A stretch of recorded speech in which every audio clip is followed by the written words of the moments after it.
bem-vindos ao estudo bíblico do Daime Podcast. Meu nome é Gabriel Duarte e o objetivo dessa série de episódios é trazer uma contextualização das histórias bíblicas pela visão daimista. Sintam-se à vontade para concordar, discordar da opinião de vocês e refletirem junto comigo aí nos comentários, beleza? Começando do começo, claro, né? Eu escolhi uma ordem para fazer o meu estudo bíblico. Eu peguei uma ordem de um padre no site da Canção Nova. Já que eu estou usando uma Bíblia católica, né? Eu decidi usar uma ordem católica para poder ler. Existem vários jeitos de se ler a Bíblia, senhoras e senhores. A Bíblia ela não tem que ser lida linearmente. Você acaba extraindo muito mais da Bíblia se você não lê ela linearmente, né? Lembrando que Bíblia significa justamente conjunto de livros. Toda vez que você tem um conjunto de livros, é algum tipo de Bíblia. E no caso, como é um conjunto de livros sagrados, a gente chama então de Bíblia Sagrada. Muito bem. O primeiro livro da Bíblia é Gênesis. E assim, cara, eu adorei a história de Gênesis, né? Gênesis, inclusive, ela tem bastante influência na cultura pop. É de Gênesis que sai a história de Adão e Eva, Caim e Abel, Noé, Abraão, Esaú e Jacó, e o menos popular, que foi o meu preferido, que é o José, filho de Jacó, que é rebatizado como Israel. A gente vai chegar lá, vai ficar mais contextualizado daqui a pouco, ok? Tem duas histórias específicas de Gênesis que me agradam muito, que é Adão e Eva e José. São justamente a primeira e a última história. Essa ligação do começo e o fim é muito interessante, acontece o tempo todo dentro da Bíblia. E posteriormente a gente vai acabar comentando mais sobre isso, né? Só fazendo um adendo rápido, né? Na própria Bíblia, Deus fala que ele é o alfa e o ômega, né? O começo e o fim. Pode ver que tem uma certa magia nas próprias histórias bíblicas do link que existe aí entre o começo e o fim. Mas muito bem, então, começando do começo, eu vou fazer rapidamente a leitura do capítulo 3 de Gênesis, que chama A Serpente no Jardim, e aí eu vou comentar sobre essa história, beleza? A Serpente no Jardim diz o seguinte: a serpente era a mais esperta das feras do campo que Javé, Deus, havia feito. Ela disse à mulher: é verdade que Deus mandou que vocês não comessem de nenhuma árvore do jardim? A mulher respondeu à serpente: é das frutas das árvores do jardim que nós comemos. Só da fruta da árvore que está no centro do jardim é que Deus disse: não devem comer nem tocar nela, senão vocês vão morrer. A serpente disse: vão morrer coisa nenhuma. Deus sabe que vocês, no dia em que comerem dessa fruta, seus olhos vão se abrir e vocês se tornarão como deuses, conhecedores do bem e do mal. A mulher viu que a árvore era boa para comer, atraente aos olhos, uma árvore apetitosa para dar sabedoria. Apanhou a fruta e comeu, e ofereceu ao homem dela ao seu lado, que também comeu. Então, os olhos de ambos se abriram e perceberam que estavam nus. Entrelaçaram folhas de figueira e fizeram tangas. Depois, ouviram o ruído de Javé Deus, que passava no jardim à brisa do dia. O homem e sua mulher se esconderam da presença de Javé Deus, entre as árvores do jardim. Javé Deus chamou o homem: onde você está? Ele respondeu: ouvi teus passos no jardim e tive medo, porque estou nu e me escondi. Javé continuou: e quem lhe mostrou que você está nu? Será que você comeu da árvore da qual lhe proibi comer? O homem respondeu: a mulher que me deste por companheira, foi ela quem me deu a fruta e eu comi. Javé Deus disse à mulher: o que foi que você fez? A mulher respondeu: a serpente me enganou e eu comi. Javé Deus disse à serpente: por causa do que fez, você será o mais amaldiçoado de todos os animais domésticos e de todas as feras do campo. Terá de se arrastar sobre o ventre e de comer pó todos os dias da vida. Porém, inimizade entre vocês e a mulher, entre seus descendentes e os descendentes dela. Eles procurarão esmagar-lhe a cabeça e você tentará morder-lhes o calcanhar. E disse para a mulher: Vou lhe aumentar muito o sofrimento da gravidez. Entre dores, você dará à luz aos filhos. A paixão vai arrastá-la para o seu homem e ele a governará. E Javé Deus disse ao homem: Já que você deu ouvidos à sua mulher e comeu da árvore de cujo fruto eu lhe havia proibido comer, por sua causa o solo será amaldiçoado. Para comer você terá de sofrer por toda a vida. Espinhos e ervas daninhas é o que vai produzir e você comerá as ervas do campo.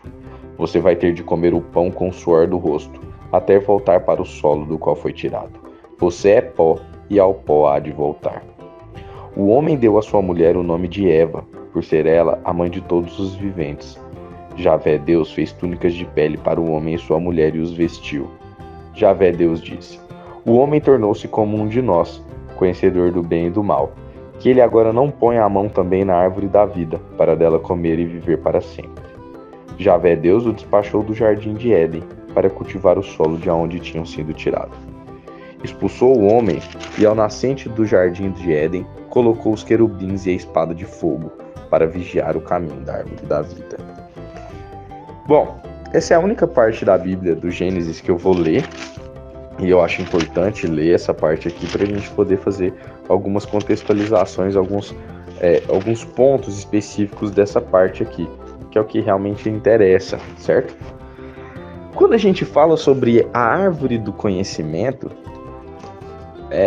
fica um pouco contraditório. Toda vez que eu escutava essa história, eu pensava, gente, mas por que Deus não quer que a gente conheça as coisas? Qual que é o problema de se ter o conhecimento, né? E é justamente sobre isso que aborda principalmente o budismo. E aí eu vou tá fazendo esses tipos de link o tempo inteiro daqui para frente. A mente da gente que cria lados opostos. É sempre a nossa mente que faz a gente criar o bem e o mal. Tanto que você pode ser a pessoa mais bondosa, amorosa, carinhosa do mundo, uma pessoa excelente, íntegra, nossa, impecável.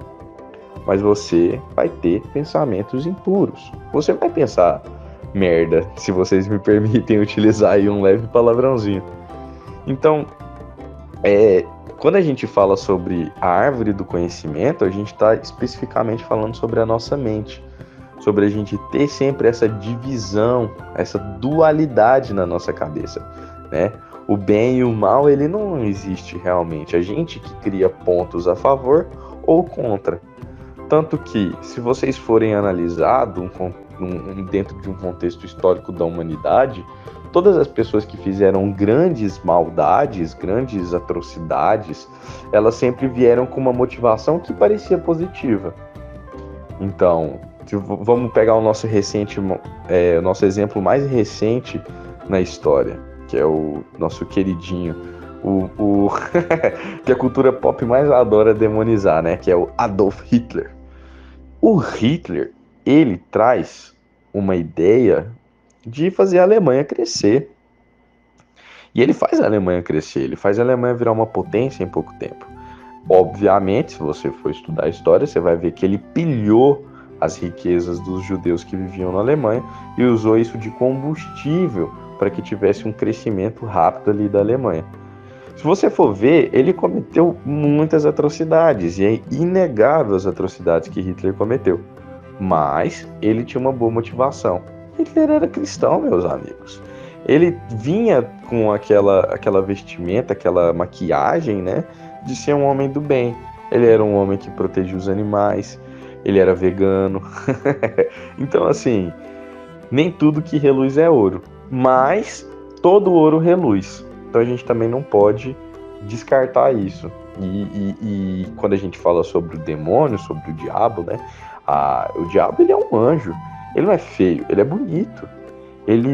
Para você entender que ele é mau, que ele é ruim, você precisa ir lá no âmago da situação.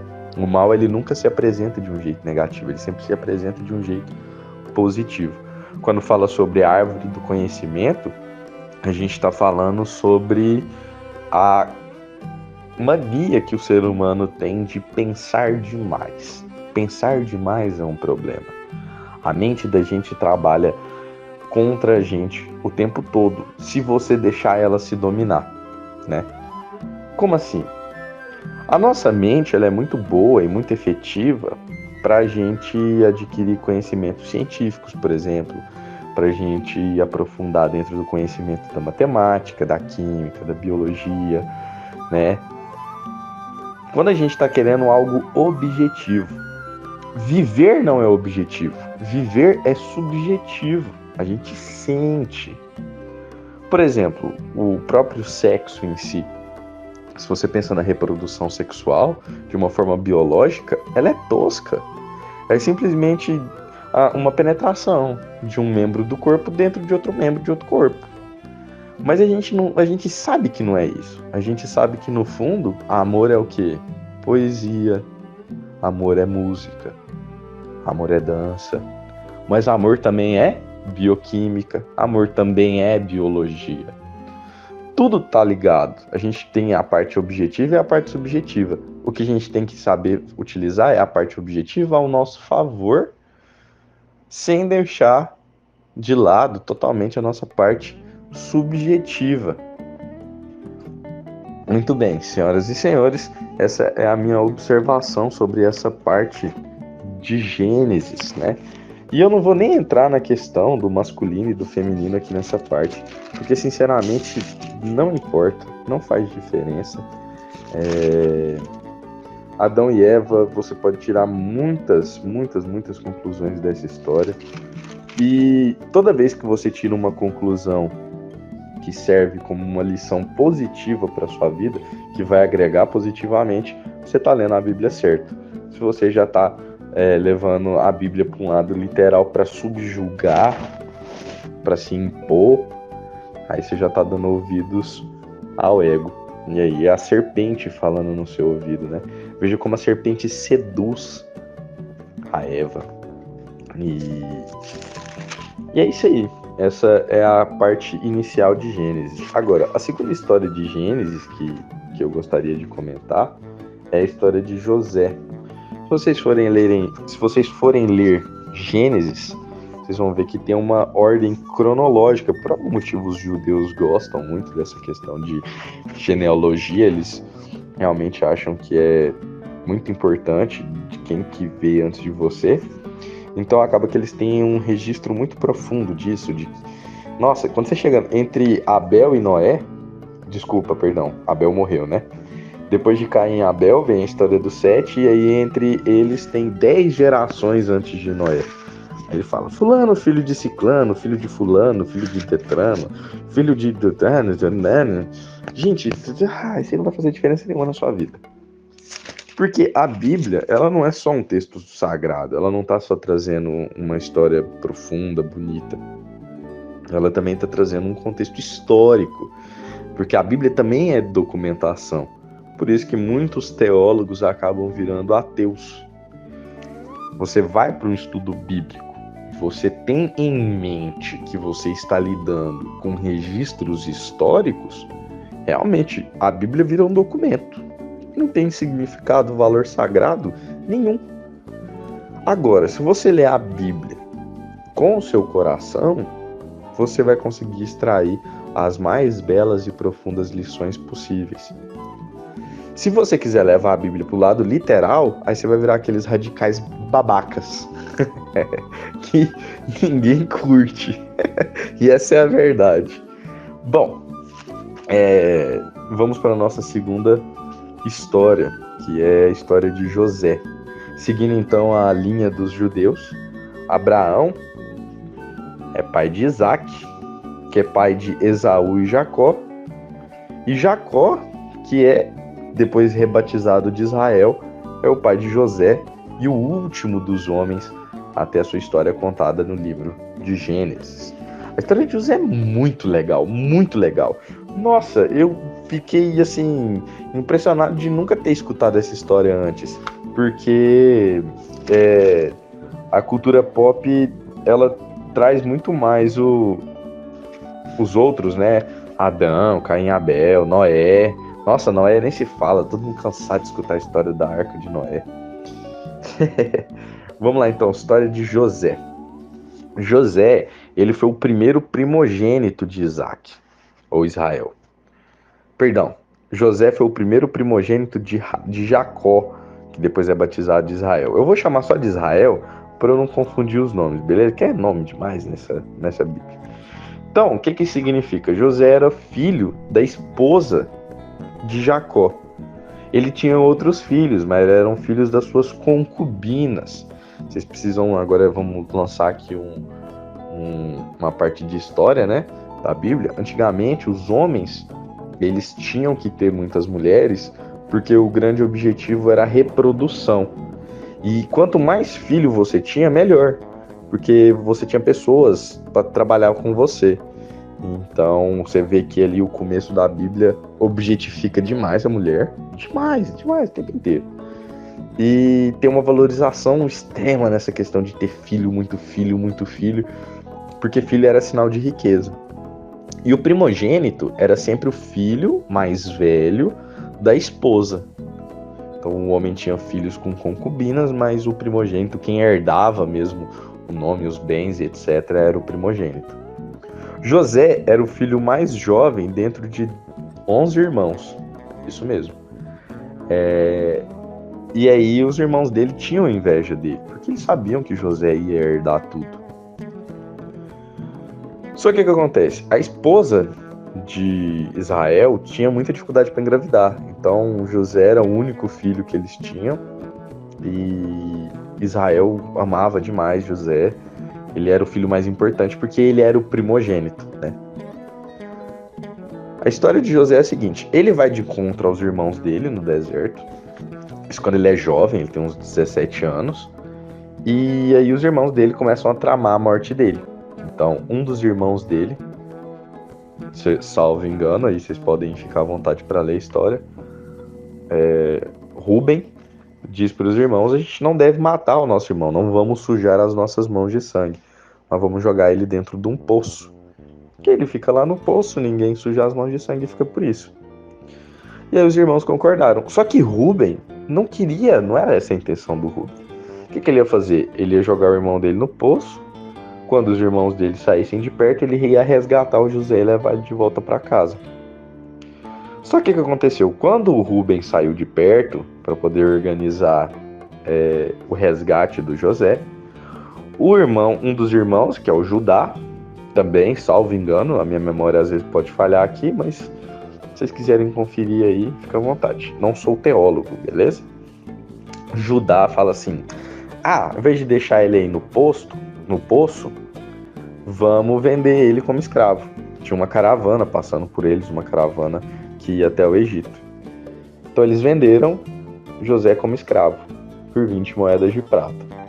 E então quando Rúben retorna, Judá já tinha entregado José aos egípcios. Muito bem.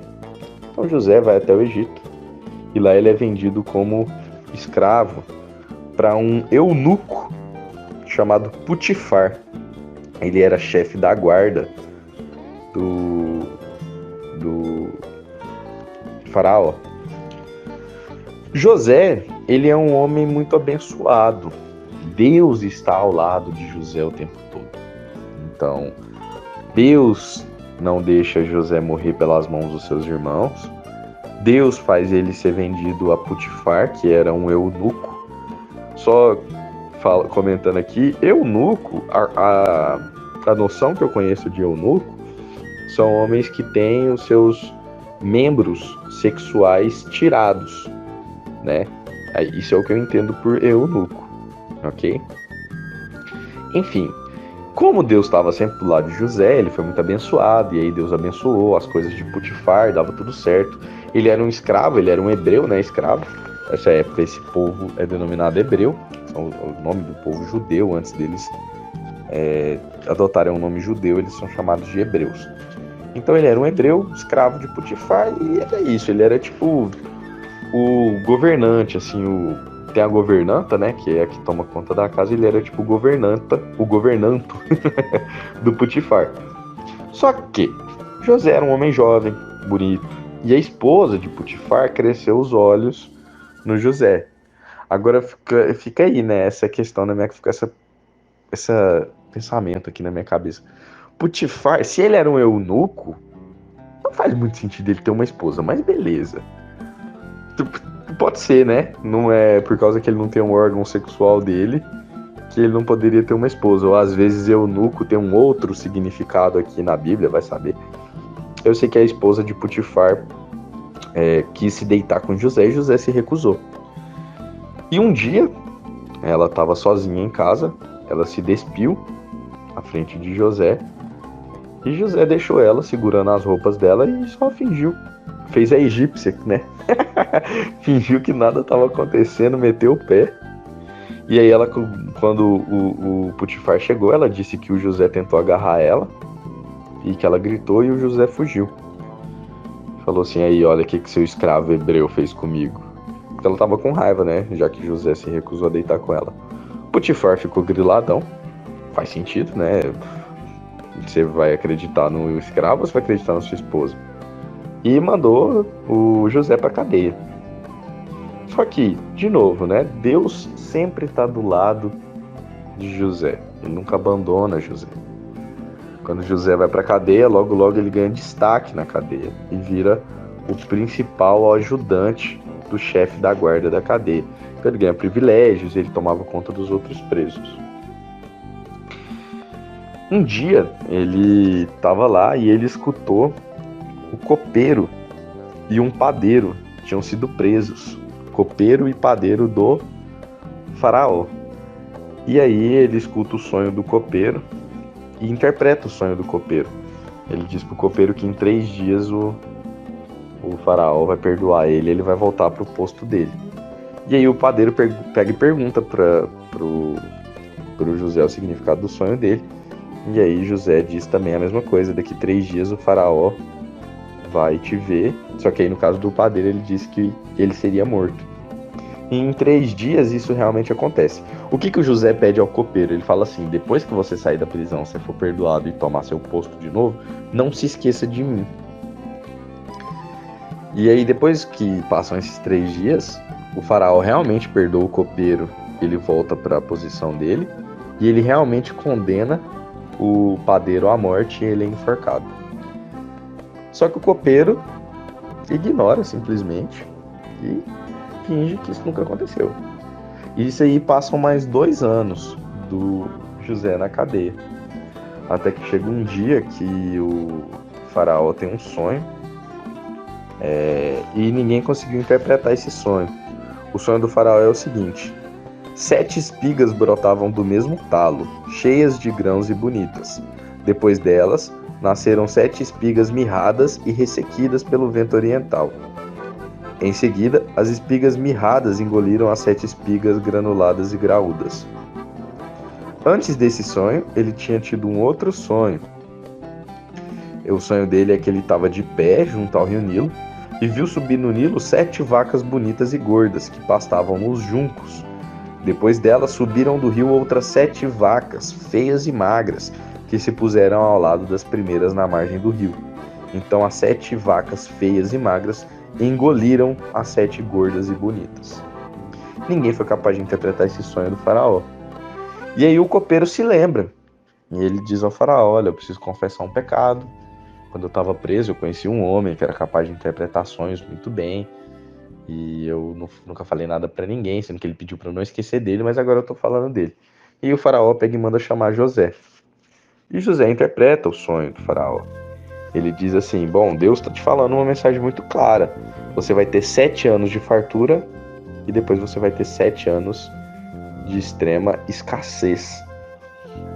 Então o faraó decide colocar José como segundo em comando. Ou seja, depois do faraó, o segundo que mais mandava no Egito era o próprio José. Ele diz que ele ficaria responsável por organizar esses 7 anos de fartura e 7 anos de escassez.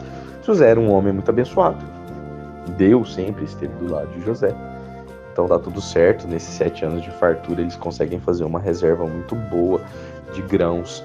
Então, quando chegam os 7 anos de escassez, o Egito estava pronto. E agora é a hora que a história começa a ficar interessante. Os 10 irmãos do José, que agora são 10, porque a esposa do Israel conseguiu dar outro primogênito para ele, que é chamado Benjamim. Estão conversando com Israel e Israel diz: bom, a gente está passando por problemas, está faltando comida aqui pra gente. Eu fiquei sabendo que no Egito tem comida. Vocês vão, comprem grãos, cereais e voltem para cá. E o Benjamim não vai, porque ele é meu único primogênito e eu não quero arriscar perder ele por causa de estrada. Nessa época, pensa, o mundo era bem mais selvagem, né? E aí os irmãos dele vão até o Egito para poder comprar grãos. Então chegam os 9 irmãos até lá e o José que recebe eles. E os irmãos não reconhecem o José. Eles não percebem que é o irmão deles que eles tinham deixado no poço para morrer e depois posteriormente vendido aos egípcios, né? Se eles tivessem reconhecido, eles iam ficar com muito mais medo. Mas eles não reconhecem, até porque o José conversa com eles em egípcio. E aí eles até usam um tradutor entre eles para o José fingir que não está entendendo o que eles estão falando. E aí eles vão, chega lá, o José pergunta para eles quantos irmãos eles são. Daí ele fica sabendo que existe um outro primogênito, sem ser ele, que é o Benjamim. E fica sabendo que esse irmão dele tá lá junto com o pai dele, Israel, e que Israel ainda tá vivo. Então ele diz aos homens para poder... que se eles quisessem mesmo os cereais, eles teriam que trazer o Benjamim até ele. E aí, como garantia, um dos irmãos fica lá. O Simeon fica como escravo.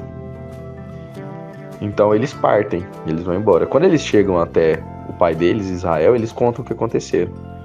Que eles compraram os grãos e que eles só poderiam voltar se o Benjamim fosse junto e que o Simeon tinha ficado lá como escravo. E quando eles abriram as sacas, a prata que eles tinham levado ainda estava lá. Então Israel ficou muito bravo, porque ele ficou com muito medo, né? Já que o Benjamim era o único primogênito dele. E na cabeça dele, José tinha morrido. Só que não tinha outra alternativa, até porque chegou uma hora que os grãos e os cereais acabaram e eles tiveram que ir para o Egito comprar comida de novo. E dessa vez eles foram obrigados a levar o Benjamim com eles, já que foi uma exigência do José, que até então eles não sabem que é José. Quando eles chegam lá no Egito, o José fica muito emocionado de ver os irmãos todos. Ele chora, mas ele chora sempre escondido. E eu acho esse um detalhe muito importante da história de José. José é colocado como um homem que Deus está sempre do lado dele, e em mais de uma ocasião ele chora emocionado. Ou seja, ele é um homem sensível, né? É legal quando a gente mostra essa parte mais feminina do homem, um homem mais sensível. E aí ele diz para os irmãos dele, então, que já eles tinham cumprido a promessa deles. Ele solta Simeon, entrega os grãos para eles e deixa eles partirem. Só que ele coloca a taça de prata dele dentro da bolsa do Benjamim. Assim que eles partem, ele manda o exército atrás deles e diz que uma taça de prata tinha sido roubada e que aquele que tivesse a taça de prata na mochila ia ficar como escravo. Óbvio que ele estava fazendo isso de propósito, né? E aí estava nas coisas do Benjamim. Então, quando eles voltam e eles descobrem que estava na mochila do Benjamim, Judá, que foi o mesmo irmão que vendeu ele para os egípcios, ajoelha diante dele, se prostra diante dele, pede para que ele fique como escravo no lugar de Benjamim, já que Benjamim era o único primogênito vivo dele, e que ele não queria que o pai dele descesse à mansão dos mortos. E aqui fica uma interpretação minha sobre essa questão de... Ele não fala que vai morrer. Quando fala de morrer na Bíblia, ele fala morrer, eles não fala descer a mansão dos mortos. Então eu imagino que descer a mansão dos mortos talvez possa significar suicídio. Então capaz que Israel disse que se o único primogênito dele viesse a falecer, ele cometeria suicídio. Essa é a minha interpretação. Bom, continuando a história, Judá se prostra diante de José, pede até pelo amor de Deus, fala que ele fica no lugar do Benjamim como escravo, mas para não deixar o único primogênito ainda vivo do pai dele para trás no Egito. E aí José se emociona mais uma vez e se revela. Então os irmãos dele ficam em choque, né? Tipo assim, o cara tá vivo e ele é depois do faraó, o cara mais poderoso do Egito. E eles ficam com medo que ele se vingasse. Só que ele não se vinga, ele diz, vai até Israel, que é meu pai, e traz todo mundo para cá para o Egito, que eu vou dar proteção para vocês e para os seus filhos. Quando Israel morre, mais uma vez os irmãos chegam até ele e diz que você honre a palavra que você deu para o nosso pai, que você não se vingue da gente. E José perdoa eles totalmente e diz assim: o mal que vocês fizeram, o mal que os meus irmãos me fizeram, foi crucial para que depois surgisse um bem maior. Se José não estivesse na posição que ele estava como segundo em comando, abaixo do próprio faraó, talvez não seria possível vender tantos cereais assim para o povo hebreu. Então, o mal que os irmãos dele fizeram para ele foi ferramenta para se fazer o bem depois. E Deus nunca deixou de estar do lado de José. Essa história é muito bonita porque ela diz exatamente o que acontece com a gente, né? Tudo que a gente enxerga como mal, na verdade, é um jeito que Deus está permitindo que aconteça para que surja um bem maior. Muitas vezes a gente não consegue compreender, mas tudo que a gente precisa é ter fé, confiança em Deus, amor em Deus. Então, enquanto você tiver fé em Jesus, a Virgem Maria, para os daimistas, nosso mestre Irineu, cara, fica tranquilo. Tá tudo dando certo na sua vida. Tá tudo encaminhado do jeito que tem que ser. Confia, faz o seu melhor. Segue os mandamentos de Deus, segue os mandamentos da doutrina. Esteja sempre consciente, alerta, prestando atenção no que você está fazendo, no que você está falando. Se coloca no lugar das outras pessoas e exerça sempre o perdão. Porque, por mais que os nossos irmãos façam mal pra gente, todo mal é uma ferramenta de Deus por um bem maior. É uma mensagem de fé. E é isso. As outras histórias do Gênesis eu não vou chegar a comentar. O livro de Gênesis é um dos maiores livros da Bíblia. Por isso o nosso episódio acabou ficando aí compridinho. Espero que vocês tenham gostado.